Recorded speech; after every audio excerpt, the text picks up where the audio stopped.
أَيَوَدُّ أَحَدُكُمْ أَن تَكُونَ لَهُ جَنَّةٌ مِّن نَّخِيلٍ وَأَعْنَابٍ تَجْرِي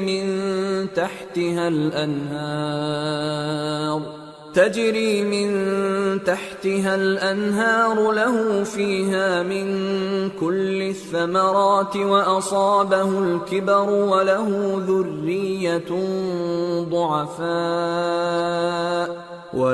ذُرِّيَّةٌ ضُعَفَاءُ فَأَصَابَهَا إِعْصَارٌ فِيهِ نَارٌ